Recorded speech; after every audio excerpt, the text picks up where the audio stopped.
وازاي ابقى براند لو انا مش براند؟ ازاي ابقى براند؟ عايز اعرف. لو انا مش براند ازاي ابقى براند؟ اه انت عندك كذا حاجه. يعني ايه براند؟ البراند هو القيمه اللي عندك كشركه، شكلك، صوتك، المسج اللي بتوصلها، هو ده البراند. يعني اعمده لما تجمعهم مع بعض هتبني حاجه اسمها براند. شكلك، صوتك، القيمه او القيم والمسج، الرساله. تمام، عملت الحاجات دي بشكل كويس، انت كده بنيت براند، وصلت للجمهور البراند.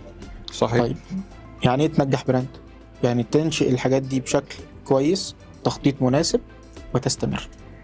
وتستمر بنفس الجودة، بنفس القوة لفترة طويلة عشان يبقى براندنج طول بقى. الوقت. براند. هو دي بقى البراندنج، هو دي عملية البراندنج. البراندنج هي عملية، احنا انشأنا البراند خلاص. البراندنج بقى هو عملية إدارة وتخطيط البراند ده البراند يفضل عايش بقى، يفضل عايش ما يموتش. طول الوقت حي حاليا بيظهر براندات كتير وتموت. صحيح. ليه؟ انا بفرقع، انا عايز ابيع الكام منتج اللي معايا وامشي، او ما قدرتش اواكب، او ما قدرتش افكر صح.